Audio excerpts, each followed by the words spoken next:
Could there really be a question about whether or not the Iranian people support this regime? I don't realistically think a person of good faith could believe that this regime has popular support. It has been meetings that I've been participated here, claiming that, like, for example, the reformists are enough for the people of Iran. Now, recently, very recently, in my own social media feeds, I'm having people comment and say, well, Khamenei is standing up for the people. Well, what evidence do you have of human rights abuses in Iran by this regime? That type of thing. They ideologically are different. Russia and Iran and China are different, but they do have an interest in undermining the West. You should imagine that the Middle East is not always the center of the attention of the normal people. And for the Islamic regime, it is the most important thing to have the idea of those who don't know, because they could be on their side. Those who know, well, they know.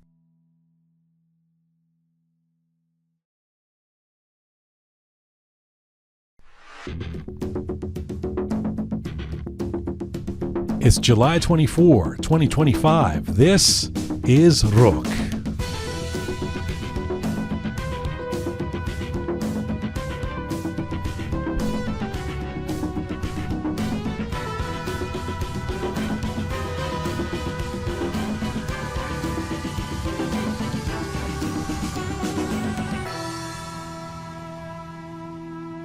Well, hi there. Welcome to episode 382 of Roqe.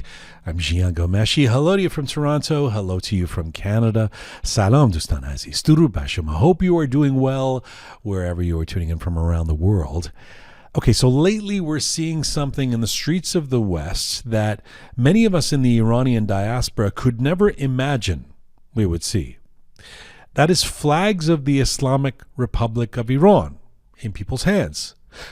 Promotional placards with the face of Ali Khamenei, the supreme leader of the regime known for torture, repression, and executions. Chants that frame this brutal theocracy, the same one that kills Iranian children, as a voice of resistance, or worse, as a symbol of justice. It's not just happening in one city. I mean, I've seen it here in Toronto, but the reports and videos are coming in from Sydney, Australia, from Vancouver, from London, from Los Angeles. And let's be clear, this isn't the Islamic Republic infiltrating the streets, although we all know there can be IRGC assets among us these days in the diaspora. But no, this is some activists in the West, often young, often loud, perhaps in some cases well-meaning, who are holding up these signs, some part of a rising global protest culture, some part of a broader anti-establishment sentiment, and yes, often part of the political left, although you have to say this transcends simple left-right binaries. There is a dangerous inversion happening, a blurring of lines between standing against power and romanticizing tyranny. A rebranding of the Islamic Republic, not by Tehran, but by activists in the West as somehow on the right side of history. Let's not forget, it was less than 3 years ago that the world cried out over the murder of Mahsa Amini. Her name was on murals and hashtags in the mouths of millions. And the regime's barbarity was on full display. The beatings, the killings, the forced confessions, the mandatory hijab, the mass arrests. But memory fades. Attention moves on. Outrage is a short-term currency. And into that vacuum has stepped a new alarming narrative, one that frames the Islamic Republic, that same violent clerical regime, as a legitimate force for anti-imperialism simply because it positions itself against the West, against America, against Israel, or in solidarity with Palestine. This is the story we're examining today, not the Israel-Gaza conflict itself, as tragic and fraught as that continues to be, but how the Islamic Republic has opportunistically capitalized on the heartbreak and outrage of that war. How a murderous regime is being washed in the glow of moral resistance, and what that says about our current moment. We have two guests on two continents with a great deal of experience in this issue who we have assembled to take on the question today, so let's get straight to the panel. He's a Toronto-based human rights lawyer and senior fellow at the Macdonald-Laurier Institute, a longtime advocate for justice in Iran. He's worked to bring international attention to the 1988 prison massacres, the Islamic Republic's systemic violations, and the struggles of dissidents in exile. He's testified before the Canadian Parliament. He's been a voice in the media and legal world calling for Canada to list the IRGC as a terrorist entity. And he's one of the most vocal members of the Iranian Canadian community when it comes to opposing the Islamic Republic in no uncertain terms. And now, as we watch the streets of Western cities include symbols of the very regime he spent his career warning us about, he might have something to say about this. Right now, joining us from Toronto is Kaveh Shahrooz. Hello, sir. Very good to be with you again, Jian. It's good to have you back on the show. And she is an academic and political analyst based in Germany whose research explores authoritarian regimes, protest movements, and how digital and ideological narratives travel across borders. With a background in both Middle Eastern studies and global politics, she has written and spoken extensively about the Islamic Republic's influence campaigns, from its media disinformation strategies to how its messaging quietly infiltrates activist and academic spaces in the West. She's one of the very few voices consistently urging Western audiences not to mistake anti-Western rhetoric for pro-people movements, especially when it comes to regimes like the Islamic Republic. Right now, joining us from Munich in Germany is Forouq Canaani. Hello. Oh, I'm very happy to be here today, Jian. Thank you. It's nice to have you back on the program as well. Thank you to both of you. I suspect this is going to be an interesting conversation that we're all passionate about for different reasons, although the same reason as well. Let me start with a simple question for both of you. This phenomenon that I've just described in the introduction, are you aware of it? Have you seen it? The display of Islamic Republic flags, portraits of Khamenei, the pro-regime slogans in protests across Western cities. Are you aware of it? And when did you first begin to notice it? Let's start with you, Forouq, and then Kaveh. I have been in an interview who the opponent claimed that he was coming from such a demonstration in the street, protesting and supporting the Islamic regime, and thinking that even though that what I have already said about the regime is correct, but it is now his and everyone's right to stand on this side because this is war and we have to stay anti-war. Okay. So I'm afraid I have to say, yes, I have seen such a thing. Kaveh? Yeah. So first of all, good to be with you. Yes, I've definitely seen such a thing in the last few months as these Gaza protests have picked up steam all across the world, particularly, in North America and in Toronto, where I live. I've seen it. In some ways, this is new. I don't remember Iranian regime flags being carried around in the past, but in some ways, I think this is an echo of something that's been going on, or an amplification of something that's been going on for a long time. For years and years, we've had Westerners, often on the left, claiming that things in Iran are not quite as bad as somebody like me would claiming that the women's situation in Iran was not that bad, that women had agency, women were fighting back, which is true, but they were saying this in a way to try to absolve the Iranian regime of a lot of its crimes. This happened during the George W. Bush years, when people said speaking about human rights would play into the hands of the George W. Bush White House, that would set up the set things up for a war. That was the worry at the time, and told us to quiet down. It has happened over and over again over the years, where I've argued that Iran's regime is brutal and barbarian, and they've said, Westerners, often leftist Westerners, saying no, you're exaggerating, you're playing into the hands of Western imperialists, you're served at the pleasure of Western imperialists, you're a native informant, these kinds of things. What we're seeing now, I think, is an escalation of that, but it's really a lot of the same rhetoric that I find. This talk of Iran as somehow being representative of a liberation movement. And how do you, and Kaveh, how do you explain the psychological or cultural disconnect between people protesting for freedom while simultaneously uplifting one of the most repressive and dangerous regimes in the world?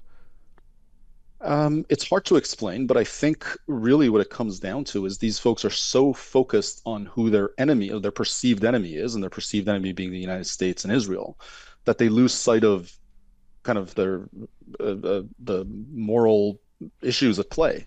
They lose sight of the fact that their enemy of their enemy may not actually be their friend. They so hate the United States, they so hate Israel that they're willing to whitewash or give the benefit of the doubt to whoever it is that stands up to the United States and Israel, no matter how awful they may be.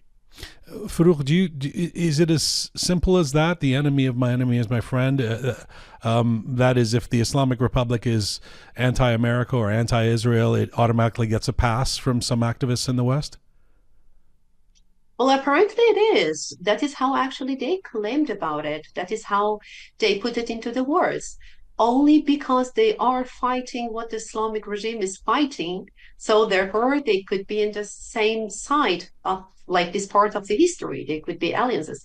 I personally don't agree with it because I believe that politics is most of the time more complicated. That just like a straight line. So enemy of my enemy is obviously my friend, but that became actually an alibi for that. That's why I was just totally confused because for me, what what was the most important part of this is that it's a discourse that we really don't need to take a side.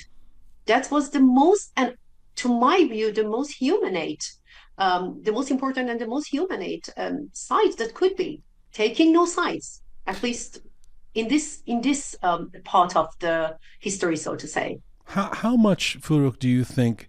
I mean, just from my personal experience, I don't remember. This is why it's so kind of shocking to me. First of all, I don't remember having marched on many protests over the years in Iran. In Toronto, I should say. I cannot remember seeing Islamic Republic of Iran flags the way I'm seeing them with regularity now.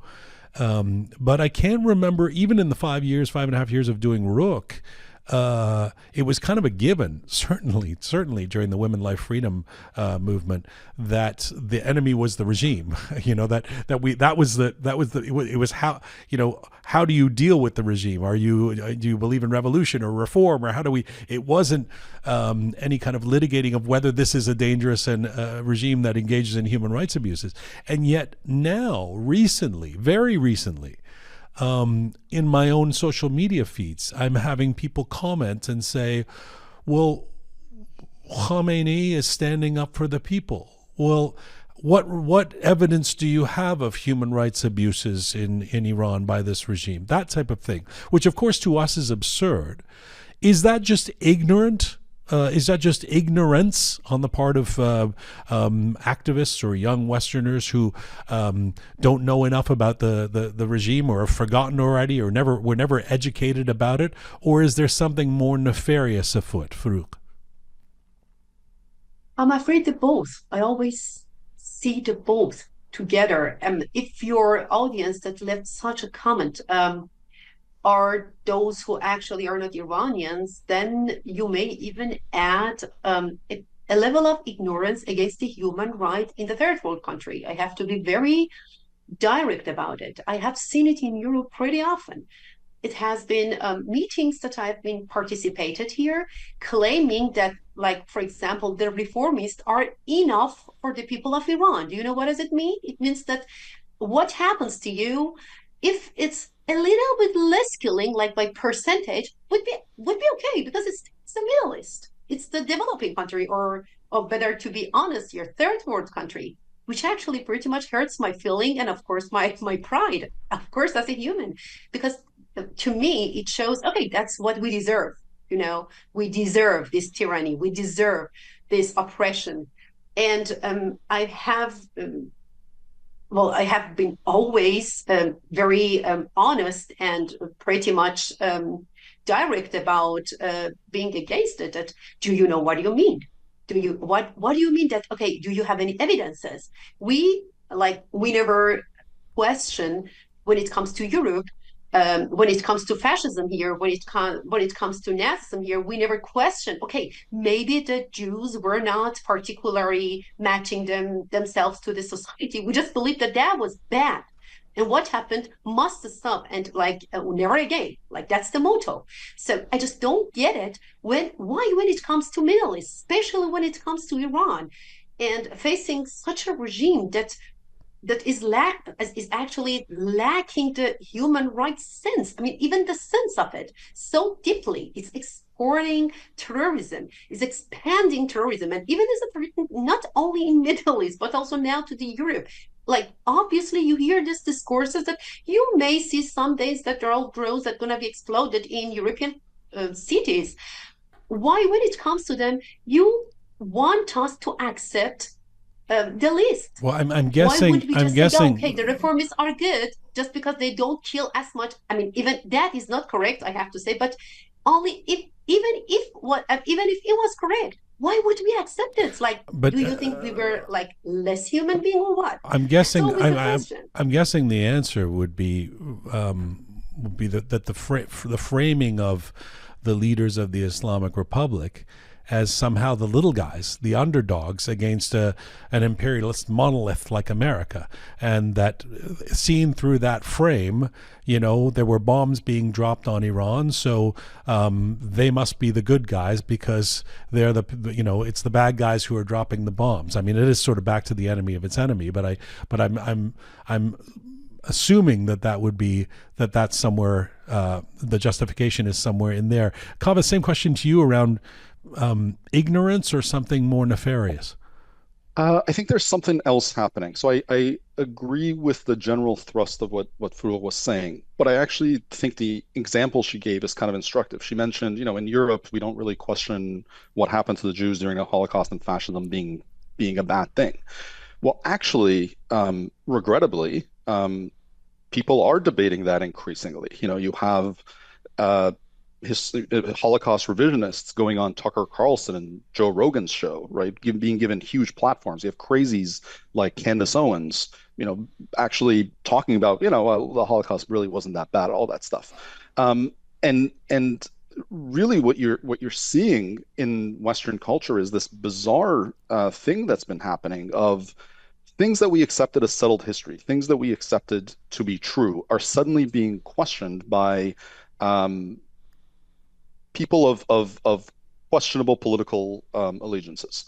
And so I think what's happening in Iran with respect to Iran is kind of part of that. Like for many, many years, this dynamic played out on the left, right? So you had in the 1960s, the left protesting the war in Vietnam, and some of them went too far and actually would ally themselves sort of with the Viet Cong, and they would claim the Viet Cong were actually the good guys. That happened with Cuba and Castro and so on and so forth. But it was pretty contained. You could actually cite the New York Times and human rights groups as evidence for the fact that Castro was actually not a very nice guy, that the North Vietnamese government was not very good, and so on. And everybody agreed that those were neutral sources that you could look to. Increasingly, those things that we look to as neutral sources are being questioned. And here, I think there's a dynamic between right and left. So the left are the ones that we see on the streets, raising the Iranian flag, but they're benefiting from something that the right, the populist right, has been doing for several years. Trump and his folks have been questioning whether or not we can look to the New York Times, whether we can look to human rights organizations. They've been undermining these institutions that are these sort of neutral arbiters. And so increasingly, if I cite the New York Times or I cite Amnesty International and say, hey, look, this tells you that the Iranian regime is terrible, people will just say, like, well, I don't actually believe that anymore. I don't believe those sources anymore. Right. And so that plays with respect to the Holocaust and the Jews, and it also plays with respect to Iran. All these things that we could cite as evidence of truth, those things are all being undermined. There's something else when you talk about Castro or the romanticization or the cause célèbre of revolutionaries, et cetera, through the years. There's something about that. I mean, the Che Guevara T-shirt, right?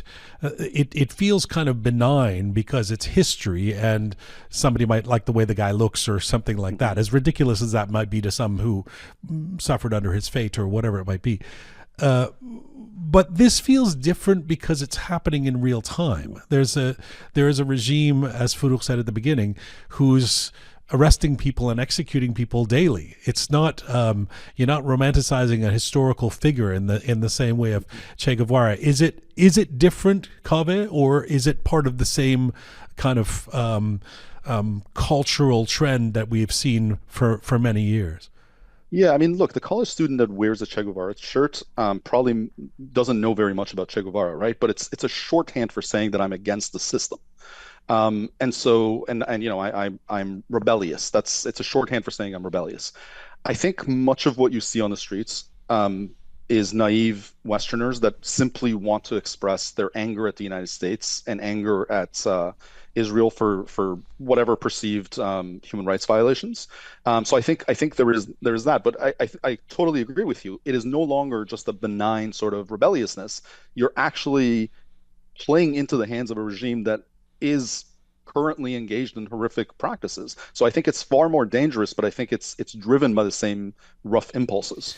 There is, we've been talking increasingly about the presence of the IRGC in Western cities. There was a report in the National Post last week, an extensive article that, and Kaveh, you were actually quoted in it, about showing the empirical evidence of some of these folks who've turned up in Toronto, and comes as no surprise to a lot of Iranian Canadians who are assets of the regime somehow. Do you believe the Islamic Republic is actively capitalizing on this moment in terms of the trend we're talking about? Is there a coordinated propaganda strategy behind this, or is the West just doing the whitewashing for them? Forouq. Well, finally, my favorite question. Obviously, they are actually capitalizing on it. Obviously, there are investment. Well, I mostly say that let's think like the regime, if we could, of course, but just let's try at least.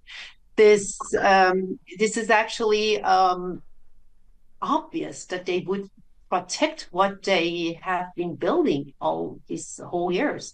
They know that they don't have any acceptance inside the country, which actually plays an enormous important role when it comes to being able to continue such a system.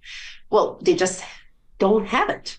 It's since decades that it's obvious that they are struggling to keep going because, like, just look at what happens in the last year's presidential election.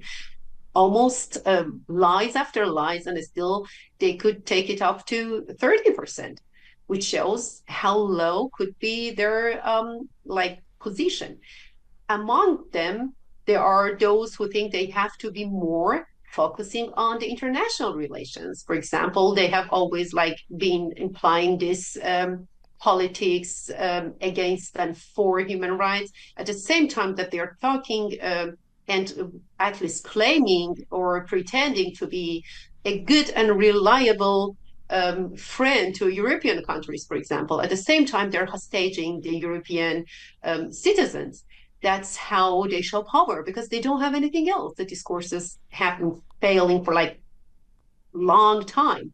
So how would it? They don't have any card to play anymore. So how would it actually work? I mean, what are we actually talking about? What's the mechanics of it? If there's some protest in London, England, with placards of Khamenei, he's our new freedom fighter, is that being bankrolled right by the regime? I mean, how is that support, that propaganda, finding itself into the minds and hands of young Western activists, for example? Well, the first and the most important thing, people see it, people believe it. People see that there are demonstrants on the streets who claim that what's happening in Iran is actually protected by the supreme leader of the Islamic regime. So they think, well, if the Iranians say so, then perhaps it is safe. Maybe what happens in the past 3 years was not really correct, and maybe that was really triggered by other countries, as always, or all these conspiracy theories that you may hear all these years. You should imagine that the Middle East is not always the center of the attention of the normal people. And for the Islamic regime, it is the most important thing to have the idea of those who don't know, because they could be on their side. Those who know, well, they know. Why someone who already knows about the human rights situation in Iran even think and come to this idea that, okay, maybe Islamic regime could be the good guy in this point, if there is, I mean, any good or bad guy ever. But at the same point, those who don't know maybe fall easily, to be honest. And that is where they gather, they hope to may get something for the future. That's why they have been sending so many, especially in the media realm, to write for them, to whitewash them, to um, actually deny what they have been. The most important thing was, I believe, in Aban Khunin in Aban 98 of Iran, or I think that was 2019. 2019. Yeah. Well, do you remember what happened? A couple of days, internet went shut down by the regime. They almost killed everyone who could even imagine to be on the street. Reuters mentioned they guess at least 1,500 dead. And you have been, I mean, probably you have noticed that too. The, the articles that were written in newspapers claiming that it wasn't right, they were just like rebels. Every country would do that, and it was unbelievable.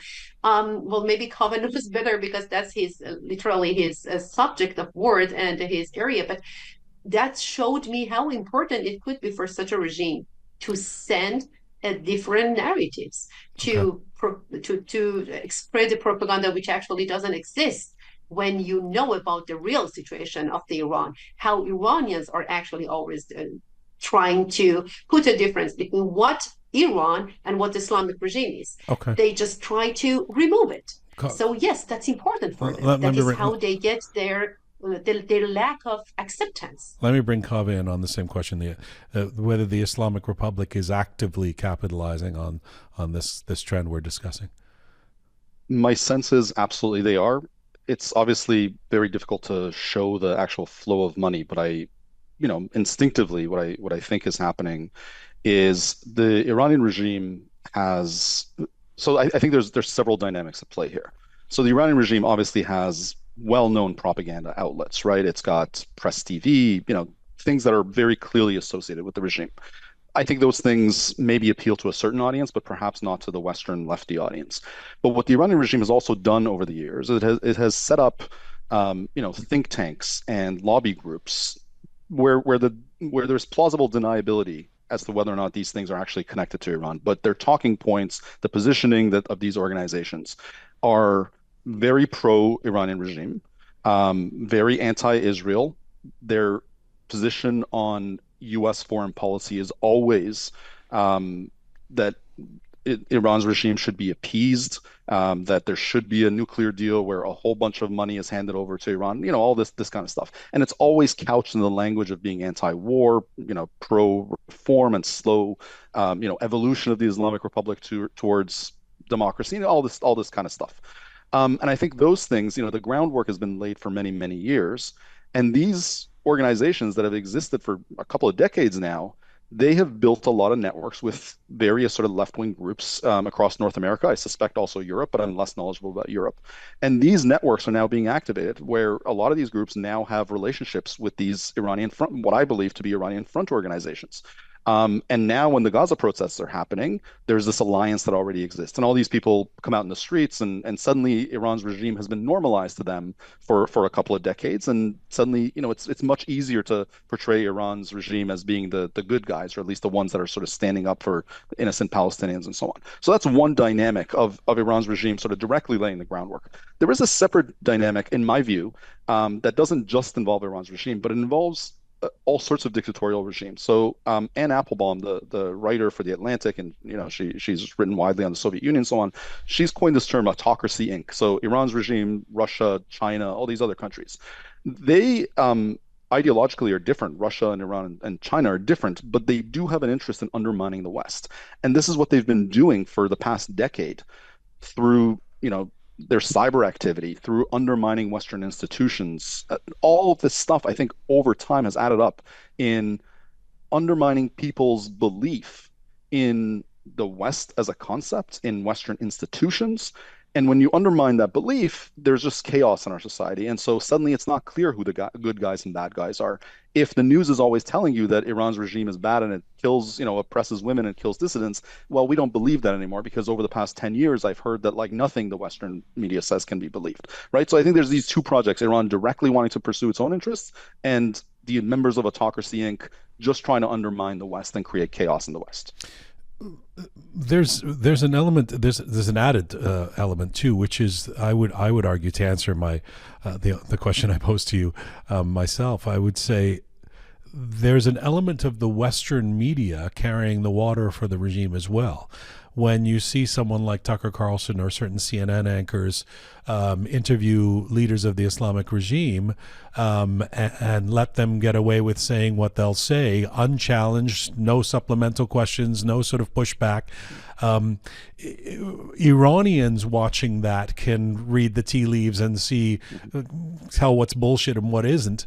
But for a Western audience, you may walk away from that going, oh, well, this Pezeshkian guy is kind of cuddly. He seems like a reasonable guy. And at the same time, I'm outraged about what Israel is doing and killing all of those people. And so these guys seem like they're not so bad. How much do you think the Iranian regime is involved in procuring that kind of media? And again, how much is that just ignorance of the West? Forouq, would you have an answer to that? I still believe both, Jian. I can't believe that Iran's regime wouldn't mix itself in Western media and just say, okay, well, let's say that it's not important and pass. Of course, they try their best. I still believe that they have to get this acceptance at somewhere. They have to show, well, that is probably the way that they're trying to put like the Western countries, or so to say, those who are now apparently fighting them under pressure by telling their people, their nation that, oh, we're not that bad, that your governments are pretend. Look, the interview shows itself. And funny enough that everything that was said in this particular interview that you have mentioned has been a lie. I have seen my friends, even not friends, just like normal Iranian media users and accounts who were just like writing that they have been watching that with open mouths. It's like, what? You chant death to America and you don't mean it? You don't mean that you want to kill like people? You don't believe that they are infidels that because of imperialism needed to be dead? What do you mean that it's against the hegemonies? So to me, we know that they have been lied, but the Islamic regime, and we are actually talking about a regime who has so many resources, so many money, and so many time, and of course power and network to invest enough on spreading such a propaganda.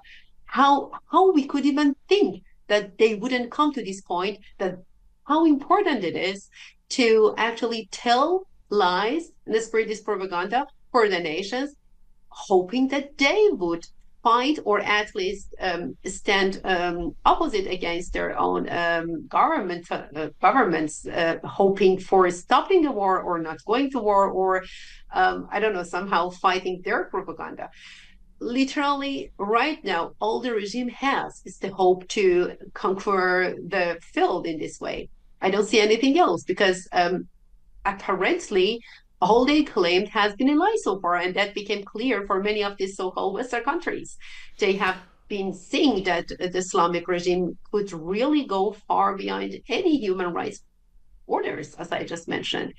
And they know all they claim that they have also is a lie. Like they claim that we could do this, we could do that. No, actually, maybe strategically they have some powers. Like they always has been and want to be a kind of latent threat to neighbor countries, especially the Arab countries, telling them that if you support any side except the Islamic Republic in any fight, you're gonna be our next target. So they, at the same time, claim that, no, we're pretty much peaceful, and what we are trying to do is actually spreading the peace, and we don't want war. But you cannot say that, and now the the Western countries are finally aware of it, you cannot say that at the same time actually being in the position that you still want to destroy a country who even has not a border with you. So therefore, Western countries have understood already what's going on in Iran. Well, they have already knew, probably they just put it aside. It was like, okay, something that they say, okay, maybe later, which is But understandable, of course, but now it became important. So those who don't know, again, the nation, those who could be maybe believing this narrative, they are important for the regime. Yes, both of them, the ignorance, as already have mentioned, and a very nice try, at least, from the regime by spreading lies. However, there still you can see signs of truth, like the real you know, discourse of the regime being against the human rights, being against the okay, values of okay. the most of the Western countries are built on. But if I can pick up on something you said, Forouq, and put it to Kaveh, you talked earlier about there being reformists, you called them, people who will minimize what the regime has done, or will say, well, is it really not that bad? And there are, there are Iranians, frankly, they get a lot of airtime on Western media, on American television. Those who are proponents of a New Deal and proponents of engagement with the regime, etc., who will say, it's really not that bad what's going on in Iran. Kaveh, if somebody were to make the argument, look, okay, this regime isn't so great, but I'm carrying this placard because what's being done in Sudan or what's been done in Gaza is a lot worse. Look at how many have died there, the numbers versus what's happened in Iran recently. How would you respond?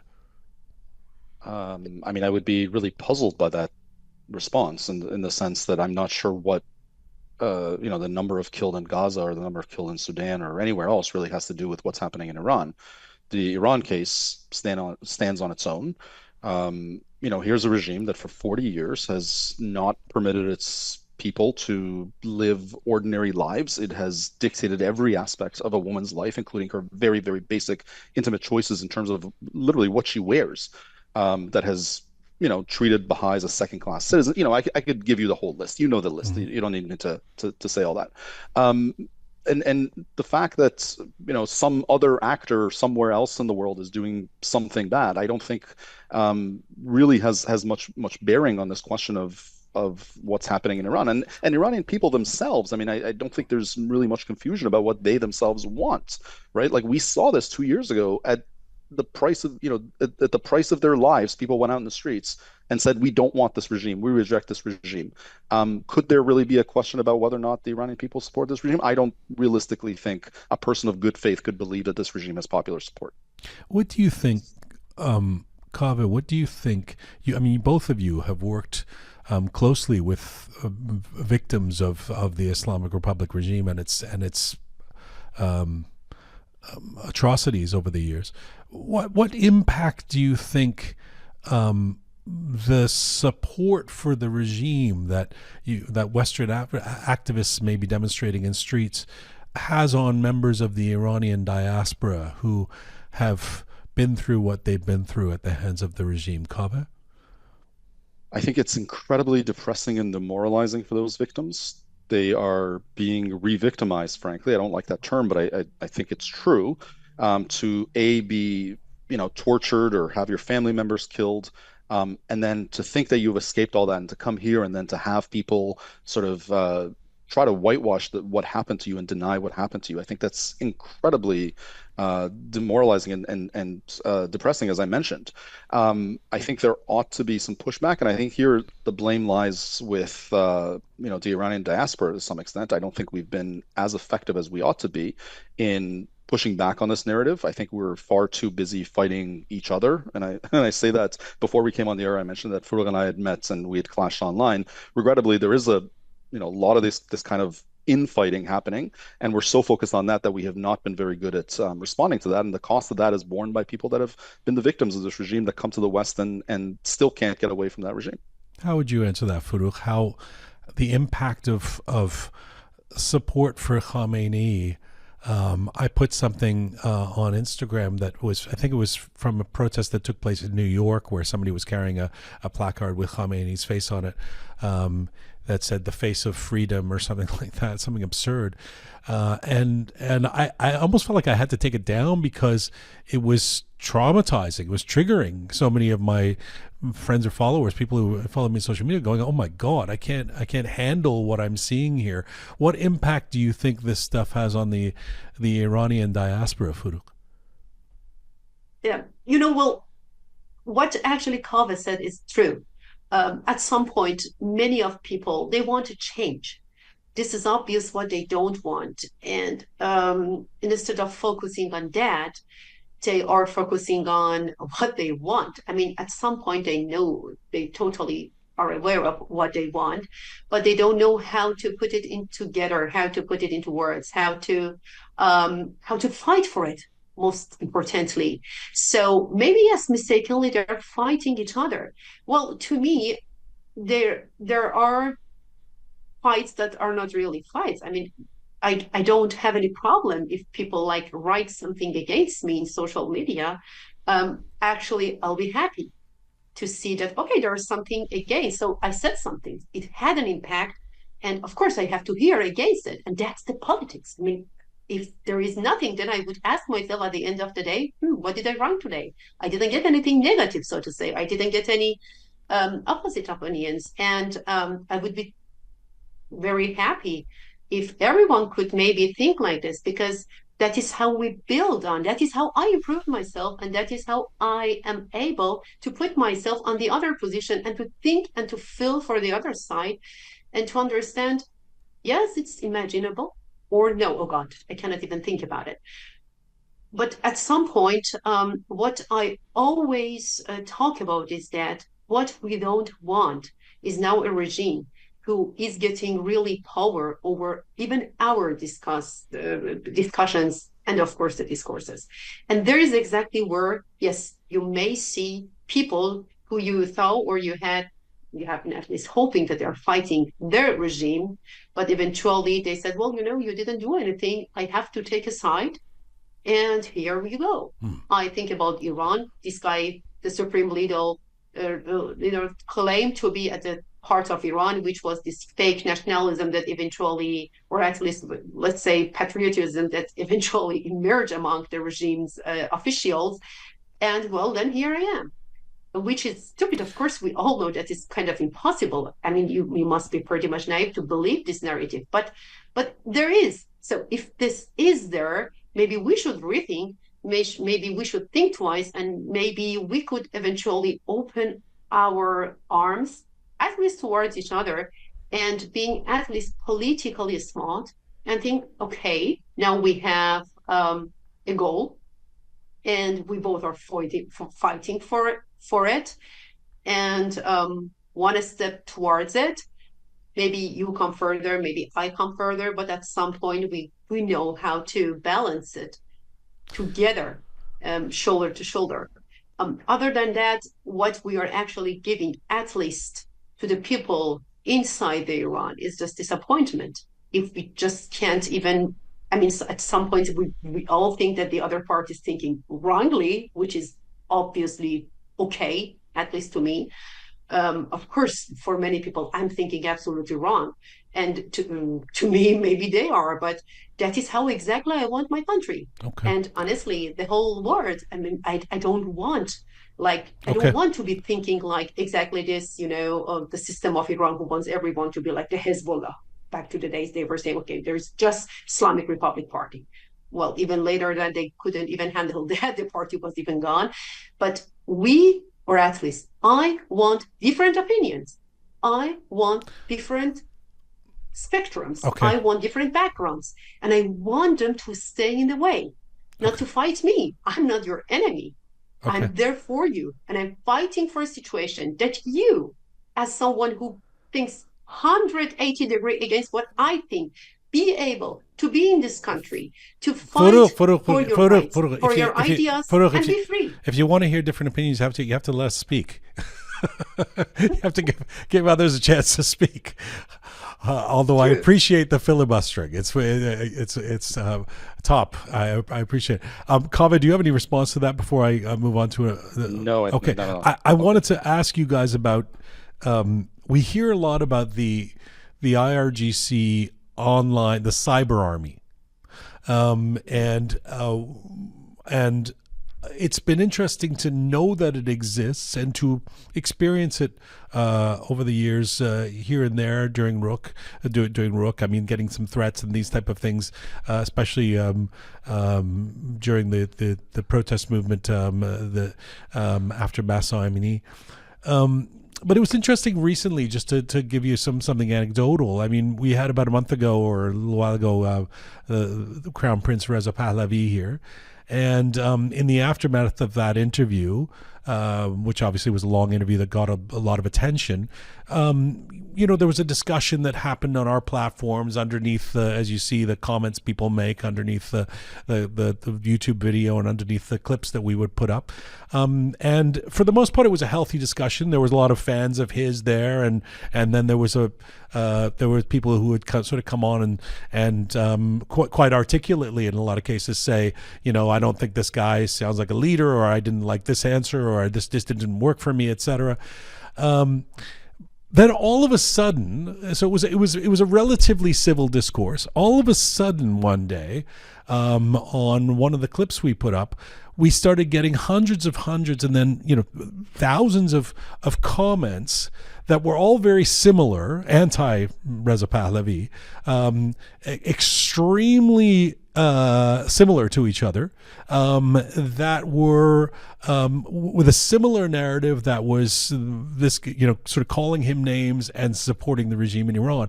And it was too obvious that there was some sort of campaign afoot, that it just didn't fit the analytics that all of a sudden this thing and it was about a week or two after the interview had been posted. So that type of thing exists. Talk to me about what you guys know about that. Start with you, Kaveh.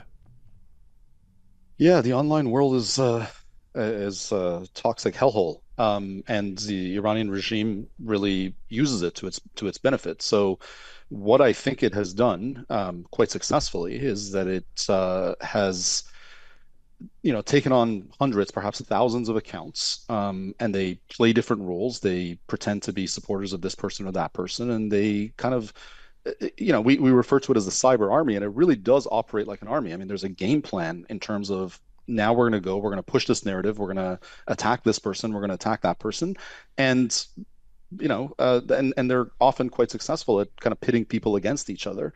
As again, I go back to a criticism of the diaspora. We have not been terribly good at taking a stand against this kind of behavior. Now, I don't want to get too far off topic, but when you mention the attacks on Mr. Pahlavi, he who lives by online trolls dies by online trolls. A lot of these types of attacks are done in the name of Mr. Pahlavi against people who perhaps are not fans of his, and he and his supporters have been fairly quiet and fairly happy to kind of go along with the attacks on their opponents. I think what is needed is for there to be a united front of all of us who oppose the regime. When we see this kind of behavior online, we might not be able to know whether or not it's the cyber army, but we need to put an end to it and say, like, I will not engage in this, and I denounce anyone that engages in this kind of behavior, even if I happen to disagree with Mr. Pahlavi or I happen to disagree with this person or that person. And that's really got to be the only solution. But yeah, the Iranian regime has mastered this game, and we fall for it again and again. Forouq? Well, obviously. And it's also a part of this project that I have already said. Like, most of the people are spending their time nowadays in social media. So having an online cyber army exactly is as important as having like a normal army if you're in a fight.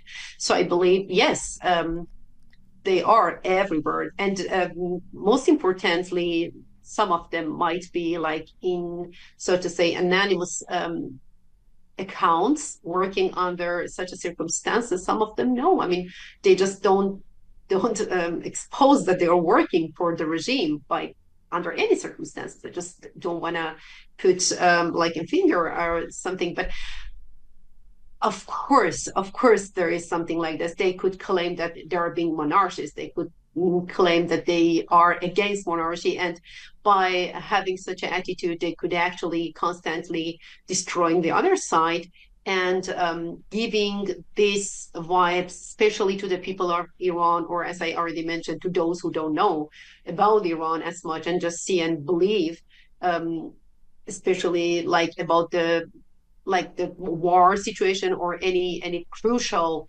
um, positions for the regime, they could like provide totally wrong information, the so-called disinformation. And why not? I mean, that's must be really cheaper than any other ways of fighting for the regime. So yes, they do it, and they have been doing this too. And I think any of us could be even somehow a victim of it or already have this experience. So that's why I'm saying maybe we shouldn't care really about them, because remember that those who can talk right now, especially in Farsi media, when it comes to being inside Iran, are those who dare to talk.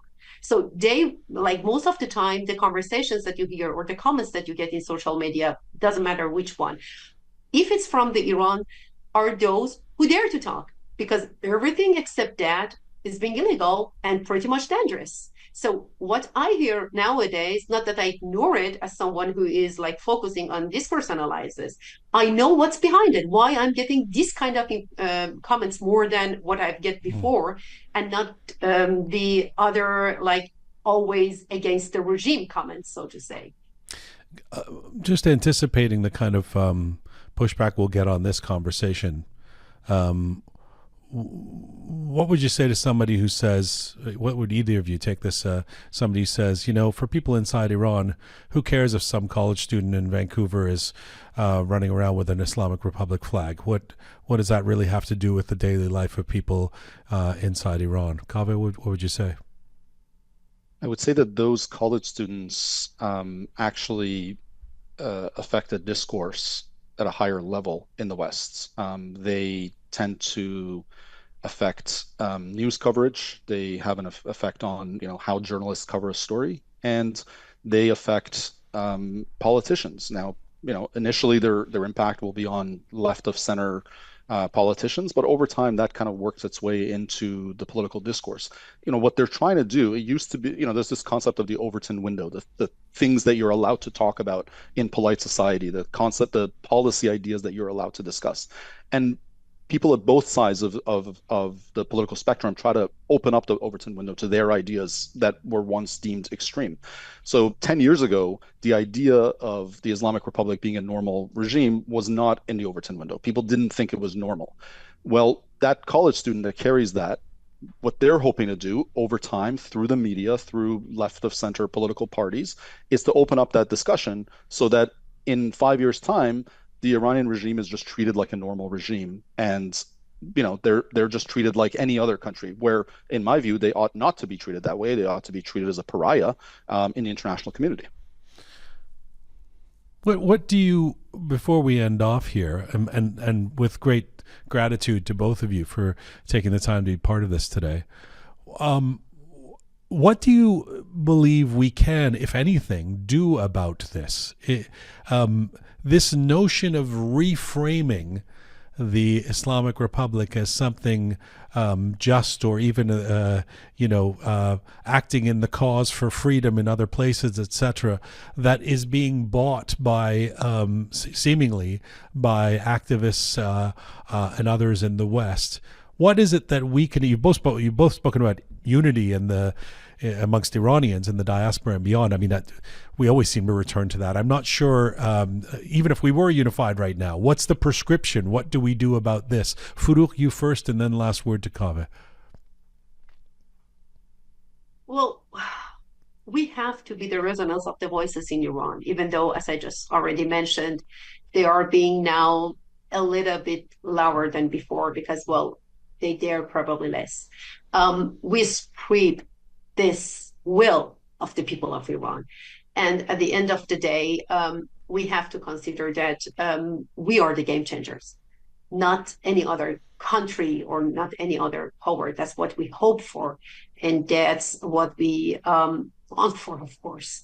So as diaspora, of course, we take what we see and hear here way more serious than it actually must be.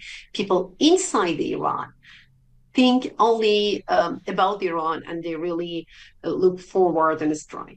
We don't. We have to look back and forth, because we are hearing here, like ourselves, diaspora, other politicians, what they see, and we of course take it serious. It is not as serious as it is unless we start to destroying each other. So I think I wouldn't do this. What I do is, like, I try to be the resonance of what I'm hearing from Iran. Of course, we are in bubbles. That's also what I should confess, that we all have our certain echo chambers. But we can get out of it from time to time. We can actually see where are the margins that actually covers each other, and we focus on that. That's exactly where I think that's politically smart, that we spread this, like being against the regime. That exactly what Kaveh said, that the people obviously announce it in different possible ways. They don't want the regime. So that's the discourse that's happened, heard, and now we spread it. We work on that, we go further. And for the rest, I believe in the next steps, we would see how to react. We will figure it out. Last word to you, Kaveh. So I think there's two battles happening. One between democracies and autocracies. And it's really important that, to defeat the Iranian regime, I think it also requires that we be on the side of democracies globally. And so that means, opposing Putin's war in Ukraine, or opposing populists' craziness that's happening in the United States, right? So there's that kind of battle happening. That's the indirect war. The direct war with respect to Iran, I think, really requires more unity, frankly. But unity is not enough. It also has to be professionalized in some way. I think we've been very, very bad at getting our stories to the media. We've been very bad at lobbying. We've been very bad at pushing our point of view. Whereas the other side, admittedly, they're better funded, they're better organized, but they've been very good at playing the media game. They've been very good at taking pro-regime talking points and dressing them up as anti-war talking points. They've learned the lobbying game. They've learned how politics work in the West, and we haven't. We just need to get better at politics in the West, frankly. I really appreciate both of you. Thank you so much for this really interesting, introspective, to a certain extent, conversation. I hope it'll foster more conversations amongst the audience too. Thank you so much for doing this today. Thank you, Jian. Thank you for having me. Bye-bye.